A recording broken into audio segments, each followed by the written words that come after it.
नमस्कार, मैं संतोष कुमार आप सभी का स्वागत करता हूं मेरे चैनल डिजिटल स्टडी केंद्र में। आज मैं एलिगेशन और मिक्सर का थर्ड वीडियो लेकर आपके सामने हाजिर हूं। ठीक है, चलिए क्वेश्चन करते हैं। देखिए क्वेश्चन क्या है। एक व्यक्ति ने 18,000 रुपये में दो पुराने स्कूटर खरीदे। इनमें से एक को 25% लाभ पे और दूसरे को 20% हानि पे बेच दिया।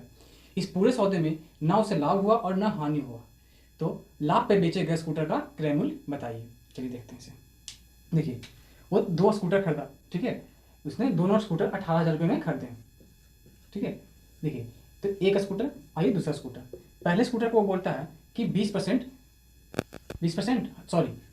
प्रॉफिट वो बेचता है, ठीक है। जबकि दूसरे को 20% वो लॉस पे बेचता है, ठीक है। दूसरे को 20% लॉस पे, पहले को 25% प्रॉफिट पे। इस पूरे सौदे में ना उसे लाभ हुआ ना हानि हुआ, तो मतलब ओवरऑल क्या हुआ उसके पास, उसे 0 रुपये का फायदा हुआ, 0% का फायदा हुआ, ठीक है। देखिए हम इस पर लिगेशन लगाते हैं, ठीक है। देखिए 25, तो यहाँ कितना जाएगा, यहाँ पर आ जाएगा 25 और ये 20 और ये 0, ये हो जाएगा 20, ठीक है। अगर सिंपल फॉर्म में करते हैं तो कितना था, 5 से काटते हैं, 5 चौके 20 आज 5 25, ठीक है। मीन्स 4:5 का रेशियो आया, ठीक है, रेशियो आया। तो प्रॉफिट लॉस में क्या होता है, प्रॉफिट लॉस में दो तरह की चीज होता है। एक होता है जिसे क्रय मूल्य, ठीक है, जिसे हम लोग इंग्लिश में सीपी बोलते हैं, कॉस्ट प्राइस। दूसरा होता है विक्रय मूल्य, इसे बोलते हैं एसपी, सेलिंग प्राइस, ठीक है। तो अब ये जो नीचे 4/5 आया, 4:5 आया, ये किसका अनुपात है, क्रय मूल्य का या फिर विक्रय मूल्य का, ठीक है। तो इसके लिए मैंने आपको बताया था कि इस क्वांटिटी को हम देखते हैं, ठीक है। इस क्वांटिटी का जो यूनिट रेसिप्रोकल में होता है वही उसी का ये रेशियो आता है। तो अगर हमको प्रॉफिट परसेंट दिया होगा तो प्रॉफिट परसेंट का फॉर्मूला क्या होता है, प्रॉफिट या लॉस, ठीक है, और जिसे बोलते हैं लाभ या हानि, ठीक है, बाय सीपी मीन्स क्रय मूल्य इंटू 100, ठीक है। तो देखिए, तो अगर किसी भी, चाहे वो प्रॉफिट परसेंट हो या लॉस परसेंट हो, अगर उसको हम परसेंटेज फॉर्म में निकालते हैं तो हमारा रेसिप्रोकल में क्या आता है, सीपी मीन्स क्रय मूल्य। इसे क्या समझ में आता है, इसे समझ में आ रहा है कि ये जो 4:5 का रेशियो दिया है वो क्या है, क्रय मूल्य। और आप ये बात जान जाइए कि जब भी आप प्रॉफिट लॉस का क्वेश्चन एलिगेशन से सॉल्व करते हैं तो आपको नीचे ये जो आता है, जो रेशियो आता है, ये हमेशा क्रय मूल्य का ही रेशियो होता है, ये हमेशा सीपी का ही रेशियो होता है, ठीक है। चाहे उसे प्रॉफिट हो रहा हो चाहे लॉस हो रहा हो, ठीक है। इसका मतलब ये 4:5 जो है वो क्रय मूल्य का रेशियो है, ठीक है। देखते हैं इसे। देखिए तो हम कह सकते हैं कि 25% लाभ पे बेचा गया स्कूटर, उसका क्रय मूल्य, और 20% हानि पे बेचा गया स्कूटर का क्रय मूल्य इज इक्वल टू टोटल क्रय मूल्य, जो कि हमारा दिया हुआ दोनों स्कूटर क्रय मूल्य 18,000 रुपये है, ठीक है। तो यह आ जाएगा 9x इज इक्वल टू 18,000, ठीक है। एक्स का वैल्यू क्या आ जाएगा आपका, 9 से काट देते हैं इसको, मतलब 2,000, ठीक है। तो क्वेश्चन क्या बोलता है, तो क्वेश्चन बोलता है कि लाभ पर बेचे गए स्कूटर का क्रय मूल्य बताइए। तो लाभ पे बेचा गया स्कूटर का क्रय मूल्य क्या है, 4:5 मतलब 4 है, ठीक है। तो 4x मतलब 4 × 2,000, इससे हमारा क्या आ गया, 8,000 रुपये, ठीक है। अगर लॉस पे बेचा गया स्कूटर क्रय मूल्य बोलता तो हम 5 × x कर देते हैं, ठीक है। चलिए अगले क्वेश्चन पे चलते हैं। अगले क्वेश्चन पे आते हैं। एक व्यक्ति ने एक घोड़ा एवं एक गाड़ी बेची। घोड़े को 20% लाभ पर और गाड़ी को 10% हानि पे बेचा। पूरे सौदे में व्यक्ति को 2% का लाभ हुआ, तो घोड़े की कीमत बताइए। दोनों का क्रय मूल्य 20,000 रुपये था। चलिए देखते हैं। देखिए उसने घोड़ा बेचा और गाड़ी कार्ट, ठीक है। घोड़े को कैसे बेचता है वो, तो घोड़े को 20% लाभ पे वो बेचता है, 20% प्रॉफिट पे बेचता है। जबकि गाड़ी को वो किससे बेचता है, 10% के लॉस पे बेचता है, -10%। और पूरे सौदे पे, ओवरऑल पूरे सौदे पे उसे क्या होता है, उसे कितने परसेंट का लॉस होता है, सॉरी प्रॉफिट होता है, 2% का, 2% का प्रॉफिट होता है। चलिए इरिगेशन अप्लाई करते हैं। तीनों हमेशा एक ही क्वांटिटी की तरह होना चाहिए, अगर परसेंटेज है तो तीनों परसेंटेज होना चाहिए। चलिए इसे करते हैं। 20 2 गया 18, ठीक है। 10 और ये -10 है, ये 2 ये 12, ठीक है। चलिए 6 से काटते हैं, कितना आएगा, 6 दूनी 12 और 6 तिया 18, मतलब 2:3 का अनुपात आया, ये क्रय मूल्य। और दोनों गाड़ी का क्रय मूल्य, सॉरी गाड़ी का तथा घोड़े का कुल क्रय मूल्य कितना था, 20,000 रुपये था। तो हम इस बात को कह सकते हैं कि घोड़े का क्रय मूल्य प्लस गाड़ी का क्रय मूल्य इज इक्वल टू टोटल क्रय मूल्य, ठीक है। तो 3 2 5 x इज इक्वल टू 20,000, ठीक है। x इक्वल टू कितना आ गया, 4,000, ठीक है। अब क्वेश्चन क्या बोलता है, क्वेश्चन बोलता है तो घोड़े की कीमत बताइए। घोड़े की कीमत देखिए, घोड़े की कीमत क्या था, ये 2x, 2 × 4,000, मीन्स 8000। ठीक है, अगर गाड़ी का काट का वो पूछता तो काट क्या था 3x, 3 × 4000 तब 12,000 रुपये। ठीक है, देखिए दोनों को जोड़ी 20,000 रुपये आ जाएगा। ओके, चलिए अगले क्वेश्चन पे चलते हैं।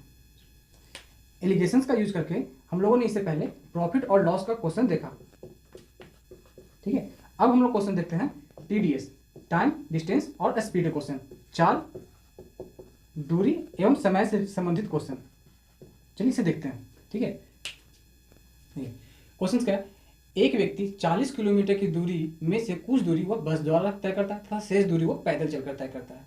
यदि बस की चाल 16 किलोमीटर प्रति घंटा रही हो और पैदल 8 किलोमीटर प्रति घंटा की चाल से चला हो और पूरी यात्रा तय करने में उसे 4 घंटे लग गए हों, तो पैदल उसने कितना चला। देखिए, वो 40 किलोमीटर की दूरी को तय करता है।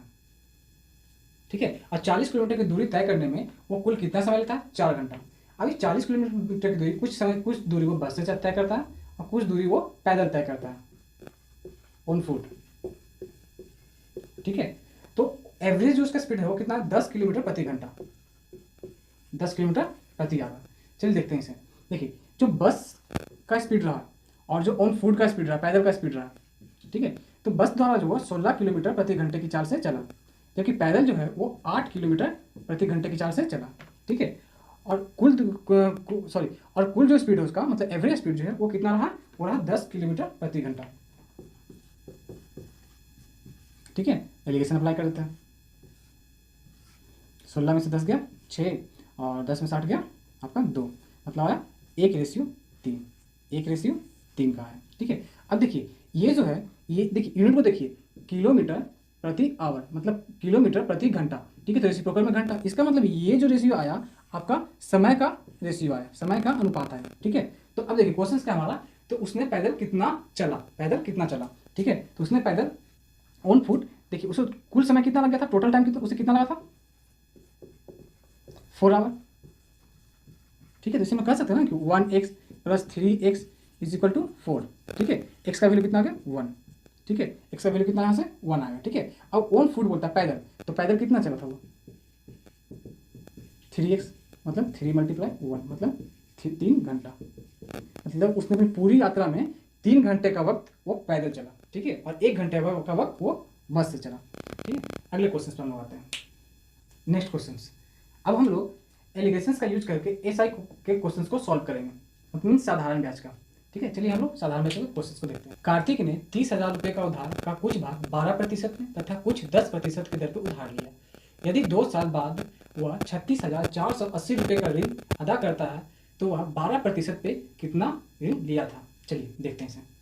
देखिए, जो कार्तिक है वो कुल कितना पैसा लिया था, वो 30,000 रुपये ऋण के रूप में वो लिया था, उधार के रूप में लिया था। ठीक है, तो उसने कुछ पैसे को कितने पे 12% के इंटरेस्ट पे लिया, 12% के ब्याज पे लिया, और कुछ को 10% के ब्याज पे लिया।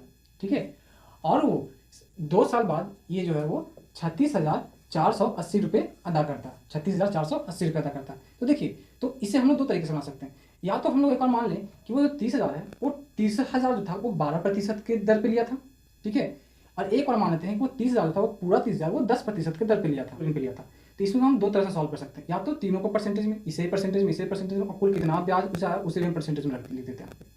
नहीं तो दूसरा तरीका ये है कि हम मान लेते हैं कि वो 30,000 रुपये जो है वो कुल 30,000, टोटल 30,000 जो वो 12% के दर पे ही लिया था। ठीक है, एक बार ये पूरा 12% मान लेते हैं और एक बार 10% मान लेते हैं। ठीक है, और इसे हम सॉल्व करते हैं। चलिए इसे देखते हैं।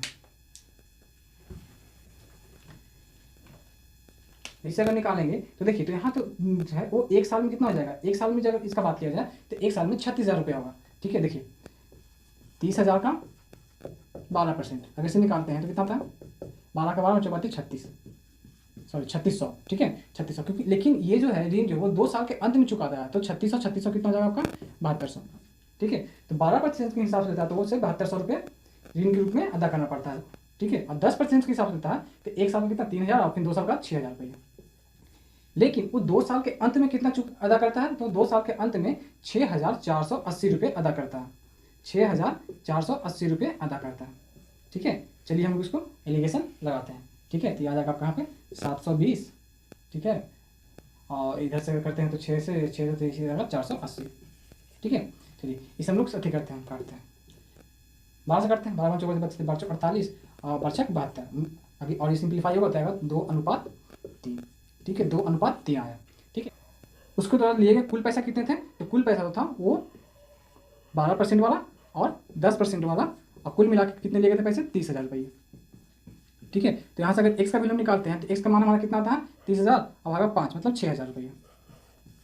ठीक है, 6,000 रुपया आया। अब क्वेश्चन क्या बोलता है, तो 12% वाला ऋण ज्ञात कीजिए। 12% वाला ऋण तो कितना था, 12% वाला 2। ठीक है, तो मतलब 2 × x मतलब 12 × 6, सॉरी 2 × 6,000। ठीक है, कितना 12,000। ये हमारा आंसर हो गया। ओके, चलिए अगले क्वेश्चन पे चलते हैं। नेक्स्ट क्वेश्चन, एक व्यक्ति 4,000 की राशि में से कुछ 10% की दर पे और कुछ 8% की दर पे उधार देता है। यदि कुल वार्षिक ब्याज 352 रुपये मिला तो 8% की दर पे कितना राशि उधार दिया गया। देखिए, तो कुछ राशि को क्या करता है वो कि 8% की ब्याज पे देता है और कुछ को 10% के ब्याज पे देता है। ठीक है, और उसे कुल कितना ब्याज मिला, तो कुल से 352 रुपये ब्याज के रूप में मिला। तो हम क्या करते हैं कि जो राशि था हमारा वो 4,000 रुपये था। ठीक है, तो 4,000 मानते हैं कि, तो हमने बताया था कि हम एक और पॉजिटिव मानेंगे, एक और 8 को ही पूरा मान लेते हैं, एक और 10 को पूरा मान लेंगे। ठीक है, तो अगर 8 को मानते हैं तो हमारा ब्याज कितना आता है, ब्याज हमारा आता है 320। ठीक है, और अगर 10% को मानते हैं तो ब्याज हमारा आता है 400, और उसे कुल कितना ब्याज मिला, 352। चलिए इस पर एलिगेशंस अप्लाई करते हैं। ठीक है, 320 और ये 352, ये दोनों क्या, तो कितना बचा यहाँ पे बचा आपका, ये आपका हो गया 32। ठीक है, 400 और ये 300, और तो यहाँ से बच गया आपका 48। ठीक है, इस सिंप्लीफाई करते हैं तो आता है 3:2 के अनुपात में आता है। ठीक है, तो 3:2 मीन्स 3x + 2x कह सकते हैं हम कि 8% ब्याज पे दिया गया राशि और 10% के ब्याज पे दिया गया राशि, और कुल राशि जो है हमारा वो कितने के बराबर है, तो कुल राशि हमारा 4,000 रुपये के बराबर है। तो यहाँ हम लोग 4,000 रुपये लिख देते हैं। ठीक है, तो x का मान कितना है, 3 2 5, 5x बराबर 4,000। ठीक है, x इसका कितना आएगा, 4 से काट देंगे 800। ठीक है, 800 आया। अब क्वेश्चन क्या हमारा पूछता है, क्वेश्चन मतलब 8% की दर पे कितना राशि दिया गया, तो 8% की दर पे कितना राशि दिया गया था, 3 यूनिट दिया गया था। अब x का मान कितना, 800। ठीक है, तो 3 यूनिट मतलब 3x मतलब 3 × 800 कितना है, 8 का 2400। ये हमारा आंसर हो गया। अगले क्वेश्चन पे चलते हैं। नेक्स्ट क्वेश्चन, एक व्यापारी ने 45,000 रुपये का ऋण 2 बैंकों से इस प्रकार उधार लेता है कि पहले भाग पर वो 8% की दर और दूसरे को 12% की दर से दर है। साल के अंत में 4,444 रुपये ब्याज आता है, तो 8% पे ली गई धनराशि क्या थी। ठीक है, देखिए वो कुल राशि कितना लिया था, 45,000। ठीक है, उसमें से कुछ को लिया था कितने पे, कुछ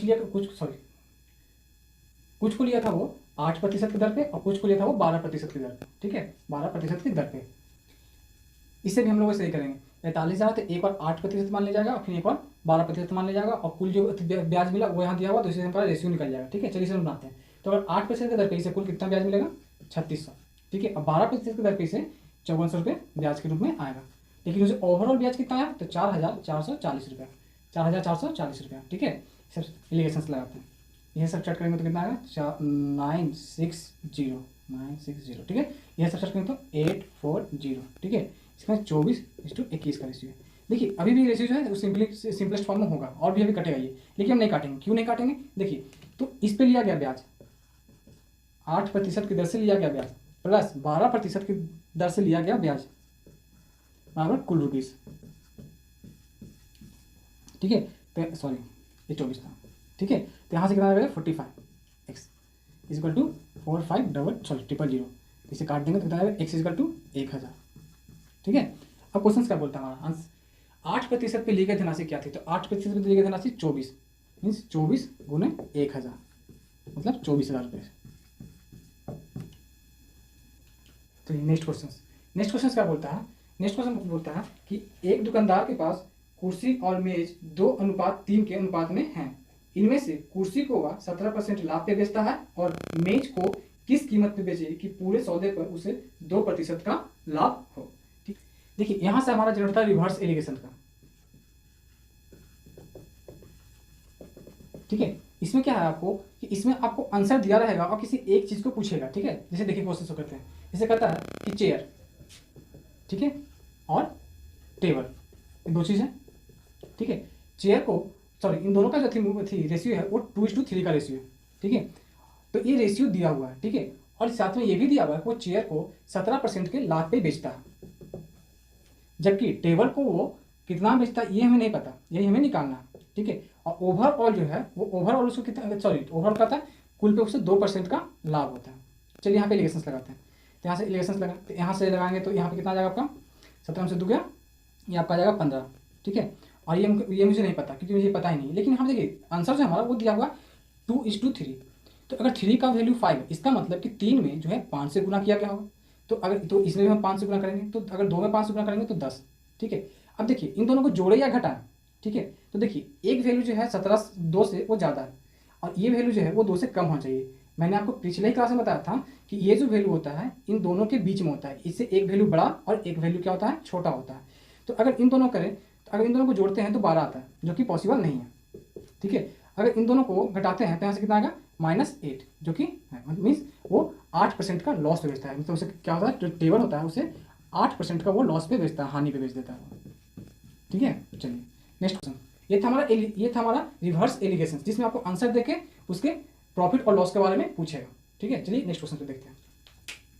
नेक्स्ट क्वेश्चन, एक व्यक्ति 2 स्कूटर में से एक को जिसकी कीमत 1400 रुपये थी 20% लाभ पे बेच देता है, और दोनों को उसने 2000 रुपये में खरीदा था, तो पूरे सौदे पे वह 460 रुपये का लाभ कमाने के लिए वो दूसरे स्कूटर को कितने % लाभ या हानि पे बेचेगा। चलिए देखते हैं। देखिए दो स्कूटर था जिसे दोनों को उसने 2000 रुपये में खरीदा था, तो एक का मूल्य है वो 1400 रुपये दे दिया है,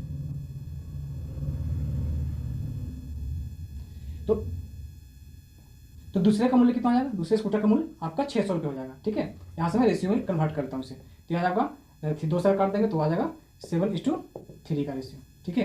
देखिए पहले स्कूटर को क्या रहता है वो 20% लाभ पे बेचता है, 20% प्रॉफिट पे बेचता है, जबकि दूसरे स्कूटर को कैसे बेचता है, प्रॉफिट पे बेचता है या लॉस बेचता है हमें नहीं पता, ठीक है। लेकिन ओवरऑल उसे जो होता है वो प्रॉफिट होता है कितना, 460 रुपया। तो 460 रुपया का प्रॉफिट होता है, इससे पहले हम परसेंटेज में कन्वर्ट कर लेंगे, 2000 का आएगा 23%, ठीक है। तो यहाँ 23 लिख देना। चलिए इन दोनों को सब्सट्रैक्ट करेंगे तो कितना आएगा 3, ठीक है। अब ये 3 आ गया, तो देखिए यहाँ 7:3 का रेशियो हमारा पहले ऑलरेडी आ चुका है, तो ये 3 है, मीन्स इसमें 1 का गुना है, तो यहाँ भी 1 का गुना होगा, मतलब ये भी 7। अब देखिए ये जो इससे छोटा है तो जाहिर सी बात है कि ये इससे बड़ा होगा, ठीक है। इसका मतलब हमको 23 में 7 को जोड़ना पड़ेगा, तो जोड़ेंगे तो क्या होगा 30%, ठीक है। इसका मतलब उसे 30% प्रॉफिट पे बेचना होगा, मतलब दूसरे स्कूटर को वो 30% लाभ पे बेचेगा। ये था हमारा आंसर। चलिए अगले क्वेश्चन पे चलते हैं कि किसी कक्षा में 2 सेक्शन है ए और बी, जिनमें 36 और 40 विद्यार्थी हैं। ए का औसत प्राप्तांक 75 और पूरी कक्षा का औसत प्राप्तांक 64.5 है, तो कक्षा बी का औसत प्राप्तांक बताइए, ठीक है। देखिए